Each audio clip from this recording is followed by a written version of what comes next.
जय श्री राम आदरणीय मित्रों। मैं लक्ष्मीपुत्र डॉक्टर कुमार गणेश जयपुर बीकानेर से प्रणाम। किस्से कुमार से का ये किस्सा लीजिए हाजिर है। किस्सा राजस्थान से जुड़ा हुआ है, राजस्थान की कांग्रेस सरकार से जुड़ा हुआ है। नहीं, आज इस वक्त कांग्रेस सरकार नहीं है राजस्थान में, भारतीय जनता पार्टी की सरकार है। लेकिन मैं जो बात कर रहा हूं उस समय यानी कि 40 साल पहले यहाँ कांग्रेस की सरकार थी, उस सरकार की बात हो रही है। तो 40 साल पहले वो सरकार बनी थी और वैसे तो सरकार 37 साल पहले ये सारा किस्सा हुआ था, जो सरकार गिरने की नौबत आई थी और गिर भी गई थी। देखिए हुआ क्या था कि जब 31 अक्टूबर 1984 को तत्कालीन प्रधानमंत्री इंदिरा गांधी की हत्या कर दी गई थी, बड़ा दुर्भाग्यपूर्ण दिन था वो राष्ट्र के लिए। तो उसके बाद आनन-फानन में उनके एकमात्र जीवित पुत्र यानी बड़े पुत्र राजीव गांधी को उनके स्थान पर ढलते दिन में प्रधानमंत्री पद की शपथ दिलवाई गई थी 31 अक्टूबर 1984 को ही। उसके बाद दिसंबर में राजीव गांधी ने लोकसभा भंग कर चुनाव करवा लिए थे, तो बड़े ही धाकड़ बहुमत से। ये बात ठीक है कि वो इंदिरा जी की हत्या से उपजी सहानुभूति लहर थी, तो मगर कांग्रेस बहुत धाकड़ बहुमत से सत्ता में आई, लोकसभा सीटें उसने बहुत अच्छे अंक में जीती, अच्छी संख्या में जीती।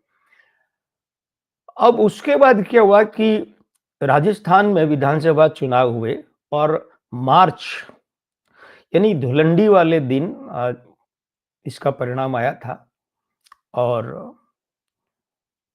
कांग्रेस सरकार यहाँ 1985 में मार्च में बनी। मुझे आज भी याद है, मैं छोटा था, मैं 13 वर्ष का था और उस समय मैंने उस समय जो चुनाव वहाँ कांग्रेस प्रत्याशी के रूप में लड़े थे, डॉक्टर बुलाकी दास कल्ला, अपने घर के यानी मेरे घर के बाहर चौक में ही स्टेज लगा था, उनके चुनाव प्रचार का मंच लगा था और वहाँ मैंने उनका माइक पर प्रचार किया था।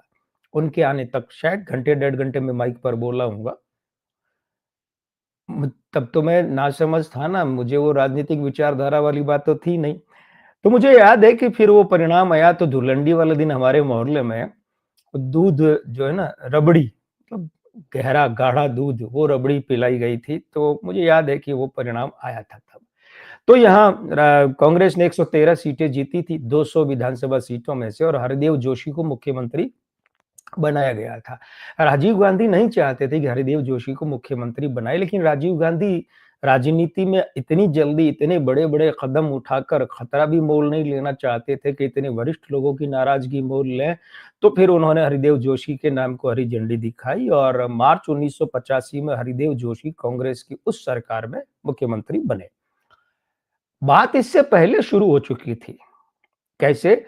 राजीव गांधी चाहते थे कि राजनीति में नया खून आए और नया खून आए, नए लोगों को आगे बढ़ाएं, नए लोग कांग्रेस को मजबूती दें और देश को, प्रदेशों को मजबूती दें। तो उन्होंने अपने, क्योंकि देखिए दिसंबर में जब रिजल्ट आया था ना, तो 27, 28, 29, 30 दिसंबर को रिजल्ट आया था। उन दिनों 3-3, 4-4 दिन तक लोकसभा के मतों की गिनती होती थी, तो दूरदर्शन पर फिल्में दिखाते थे और बीच-बीच में चुनाव परिणाम की खबरें भी दिखाते थे। तो अशोक गहलोत को राजीव गांधी ने अपने मंत्रिमंडल में लिया था। अशोक गहलोत को राजीव गांधी ने अपने मंत्रिमंडल में लिया था और अशोक गहलोत को राजीव गांधी ने जब अपने मंत्रिमंडल में मंत्री बनाया, तो फिर उन्होंने ये देखा कि अशोक गहलोत को किस तरीके से आगे बढ़ाया जाए। स्वाभाविक बात है, अशोक गहलोत युवा थे, जोशीले थे, समर्पित थे और प्रतिभावान थे। अब ये थे क्यों कर रहे हैं? क्योंकि उस समय की बात है। अशोक गहलोत साहब आज भी है, प्रभु उन्हें स्वस्थ रखें, मस्त रखें, व्यस्त रखें, ऐसे ही सहज रखें जैसे वे हैं। बड़े प्यारे राजनेता हैं। तनिक रुक कर यहाँ एक बात कर लें कि राजस्थान में अब तक 4 ही जननेता हुए हैं। सबसे पहले जननेता की बात कर रहे हैं, लोकप्रिय वैसे होना एक और बात होती है, जननेता बहुत बड़ा शब्द है। सबसे पहले मोहनलाल सुखाड़िया, फिर भैरव सिंह शेखावत, अशोक गहलोत और वसुंधरा राजे, 4 ही हुए हैं। तो खैर, तो अशोक गहलोत साहब को राजीव गांधी ने अपने मंत्रिमंडल में, केंद्रीय मंत्रिमंडल में लिया हुआ था। जैसे ही इधर हरिदेव जोशी मुख्यमंत्री बने तो अशोक गहलोत को राजीव गांधी ने प्रदेश अध्यक्ष बनाकर जयपुर भेज दिया। अशोक गहलोत उसमें मात्र 43 वर्ष के थे, मात्र 43 वर्ष की उम्र, मतलब आज मैं जिस उम्र में हूं मुझसे भी 10 वर्ष छोटे थे। और अशोक गहलोत साहब के साथ ही 29 वर्ष की उम्र में प्रदेश अध्यक्ष भी बन चुके थे। वो तो वो समय भी था, जमाना था साहब। अब कम उम्र के लोकसभा चुनाव लड़े, खैर कई चीजें उनके साथ में, उनके रिकॉर्ड बड़े अद्भुत थे। लेकिन मैं यहाँ बात कर रहा हूं कि उन्हें प्रदेश अध्यक्ष बनाकर भेजा गया। तो यहां पर क्या हुआ कि उन्हीं की उम्र के लगभग समान, थोड़ा बहुत अंतर होगा, राजेश पायलट, उनसे उनकी अच्छी दोस्ती हो गई। ये बात और है कि अशोक गहलोत के मुख्यमंत्रित्व के तीसरे काल में उन्हीं राजेश पायलट के बेटे सचिन पायलट के साथ संबंध खराब हो गए। अशोक गहलोत तो बहुत बुरी तरह खराब हुए, आज तक है। तो राजेश पायलट साथ में हो गए और बलराम जाखड़ उस समय बड़ा नाम हुआ करता था राजस्थान में। और जाटों के जो 2-3 बड़े नेता थे, परशुराम मदेरणा वगैरह, उनमें एक ये भी हुआ करते थे। राजपूतों में तब खेत सिंह राठौड़ बड़ा नाम हुआ करता था, इधर श्री राम गोटेवाला हुआ करते थे, बड़े बड़े नाम थे, राम सिंह बिश्नोई, बिश्नोइयों में बड़ा नाम था। तो राजेश पायलट और बलराम जाखड़ आ गए अशोक गहलोत के साथ, और इस तिकड़ी के कारण से मुख्यमंत्री हरिदेव जोशी बड़ा असहज अनुभव करते थे अपने आप को। हुआ ये कि कोढ़ में खाज, ये मार्च 85 में हरिदेव जोशी मुख्यमंत्री बने और 1987 में राजस्थान में अकाल पड़ा। वो अकाल से सरकार जूझ ही रही थी कि जनवरी 1988 में राजीव गांधी ने अपनी केंद्रीय कैबिनेट की मीटिंग राजस्थान में रखी। और राजस्थान में कहाँ रखी? अलवर जिले का सरिस्का जो अभयारण्य है वन्य जीवों के लिए, वहां रखी। बड़ी आलोचना हुई, विपक्ष ने, मीडिया ने कहा कि देखिए राजस्थान तो अभावों से जूझ रहा है, अकालग्रस्त है, और यहाँ राजीव गांधी ने, प्रधानमंत्री, अपनी कैबिनेट की शाही मीटिंग रखी है। लेकिन राजीव गांधी ने मीटिंग बदली नहीं, जगह नहीं बदला, जगह नहीं बदली और वहीं वो मीटिंग रखी।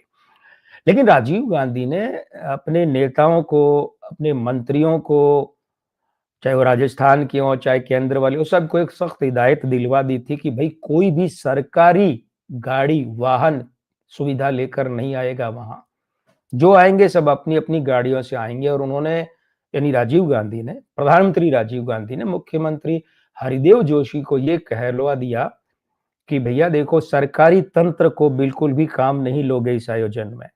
राजस्थान सरकार का सरकारी अमला, सरकारी प्रशासन, सरकारी तंत्र इस आयोजन में काम नहीं लिया जाना चाहिए, न गाड़ियां न अमला।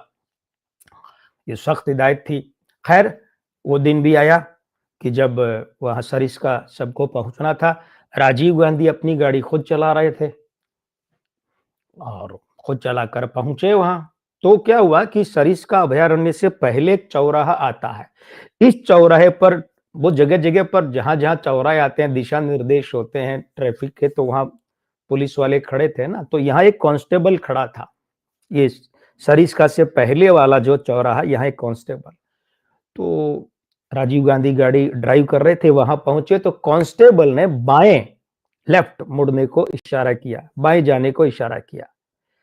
ये एक इशारा सरकार गिरा गया। अब आप कहेंगे, अरे कांस्टेबल का एक इशारा, कांस्टेबल के एक इशारे से कोई सरकार गिरती है? कैसे गिरा दी? देखिएगा आप, अभी पूरे किस्से में गिर गई थी सरकार, सिर्फ इस एक लेफ्ट, बाएं मुड़ने के इशारे से सरकार ही गिर गई राजस्थान की। कैसे? देखिए, एक चौराहे पर कांस्टेबल ने राजीव गांधी से कहा, यूं, मतलब इधर मुड़िए, है ना। अभी मेरा हाथ पूरा बाहर फ्रेम से निकल जाएगा, इसलिए मैं यूं बता रहा हूं, वरना हाथ पूरा करके ऐसे किया जाता है। तो ये किया, राजीव गांधी उधर मुड़ गए, थोड़ा आगे चले तो खुले मैदान में पहुंच गए। वहां देखा खूब सारी सरकारी गाड़ियां, खूब सारी सरकारी गाड़ियां खड़ी है। राजीव गांधी समझ गए कि यार ये तो सरकारी अमला आया, पूरा प्रशासन आया यहाँ, और मुझसे छुपा कर ये गाड़ियां यहाँ खड़ी की गई हैं। मतलब मैंने मना किया था मुख्यमंत्री से, हरिदेव जोशी से कि इस आयोजन में सरकारी अमले को दूर रखना है, काम ही नहीं लेना है, उसका उपयोग ही नहीं करना है। ये राजीव गांधी की नीयत अच्छी थी ना। देखिए राजीव गांधी बड़े प्यारे इंसान थे और ठीक है वो कुटिल राजनेता नहीं थे, घुटे हुए राजनेता नहीं थे, वो बात दूसरी है। तो राजीव गांधी को बहुत बुरा लगा। मतलब मैंने मना किया, फिर भी मुझसे छुपाकर सरकारी तंत्र को काम में लिया मुख्यमंत्री। मतलब मुझे क्या उल्लू समझा है, बेवकूफ समझा है कि मुझे पता ही नहीं चलेगा, और मैं यहाँ नहीं आता तो मुझे पता ही नहीं चलता। मुझसे झूठ बोला जा रहा है कि नहीं साहब हम सरकारी तंत्र को काम नहीं ले रहे, ये देखो इतनी गाड़ियां खड़ी हैं, ये सब लोग आए वहां। अब राजीव गांधी ने हरिदेव जोशी को बुलाया और बुरी तरह झाड़ा, बिल्कुल झाड़ा, भयंकर डांट डपट की और बहुत नाराज हुए। उनका हक भी बनता था नाराजगी का। इतने नाराज हुए कि उन्होंने, हरिदेव जोशी ने बतौर मुख्यमंत्री वहां जो भोजन का आयोजन रखा था ना, वहां भोजन भी नहीं किया, भोजन भी नहीं किया। और थोड़े दिनों बाद में, आज कितनी तारीख है, आज 20 जनवरी है, ठीक ठीक 37 साल पहले आज ही के दिन, यानी ये जब वो डांटा ना उन्होंने मुख्यमंत्री हरिदेव जोशी को, उसके कुछ दिन बाद में 20 जनवरी आई, 20 जनवरी 1988, और हरिदेव जोशी का मुख्यमंत्री पद से त्याग पत्र हो गया। राजीव गांधी ने उन्हें मुख्यमंत्री पद से विदा कर दिया, मांग लिया इस्तीफा। लेकिन यहां प्रश्न ये आ जाता है कि ये सब बखेड़ा तो तब खड़ा हुआ ना जब राजीव गांधी उस मैदान में पहुंचे। उधर तो उन्हें जाना ही नहीं था, उन्हें तो जाना था दाईं ओर, मतलब दूसरी तरफ जाना था ना, जहां आयोजन रखा गया है वहां जाना था। ये मैदान की तरफ वो कैसे चले गए, उधर कैसे चले गए? अगर वो सीधे उधर जाते जिधर उन्हें जाना था तो इधर मैदान की तरफ पहुंचते ही नहीं, उन्हें गाड़ियों का पता ही नहीं चलता कि सरकारी गाड़ियां काम ली जा रही है, सरकारी अमला काम लिया जा रहा है, पता ही नहीं चलता ना। तो मुख्यमंत्री को डांटने की बात ही नहीं आती, तो मुख्यमंत्री का इस्तीफा ही नहीं होता, सरकार ही नहीं गिरती। ये सब तो तब हुआ ना जब उस कांस्टेबल ने कहा कि इधर लेफ्ट बाएं मुड़िए, उसने इशारा किया, तब हुआ ना ये सब तो बखेड़ा। तो इसकी जड़ क्या है? इसकी जड़ ये है सरकार गिरने की, वो कांस्टेबल का राजीव गांधी को बाईं ओर मुड़ने का इशारा, वो जड़ है। तो ये इशारा किसने, किसके कहने पर किया? कांस्टेबल ने। अपने स्तर पर तो एक जरा सा कांस्टेबल ऐसा कर नहीं सकता। राजस्थान की राजनीति में एक जादूगर है, वाकई जादूगर है। उस जादूगर को आप जानते हैं क्या? नहीं जानते? जान जाएंगे, थोड़ा सा सर्च कर लीजिए इंटरनेट पर कि राजस्थान की राजनीति या कांग्रेस की राजनीति का जादूगर कौन है। तो सब कहा यह जाता है, सुनने में ये आता है, आज भी आता है, पहले भी आया था कि ये कांस्टेबल को इशारा करने को उस समय के प्रदेश अध्यक्ष अशोक गहलोत ने कहा था। जो अशोक गहलोत इस घटना के 10.5 साल, पौने 11 साल बाद राजस्थान के पहली बार मुख्यमंत्री बने और 3 बार बने, एक के बाद एक अंतर क्रम में। तो कहा यह जाता है कि वो कांस्टेबल ने जो इशारा किया था राजीव गांधी को उधर मुड़ने का, बाईं ओर मुड़ने का, वो इशारा अशोक गहलोत के कहने पर किया था। और इस तरीके से अशोक गहलोत ने वो हरिदेव जोशी की सरकार गिरा दी। जादू, जादूगर का जादू चल गया। खैर, आपका जादू हम पर चलता ही है। हम पर मतलब मुझ पर और मेरे किस्सों पर लेकर हाजिर होऊंगा फिर अगला किस्सा। हाँ, अगर ये किस्सा पसंद आए तो वीडियो पसंद कीजिएगा, चैनल पसंद आता है तो सब्सक्राइब कीजिएगा, और नहीं भी तो भी अपनी कृपा बनाए रखिए। मैं लक्ष्मीपुत्र डॉक्टर कुमार गणेश, जयपुर बीकानेर से। प्रणाम।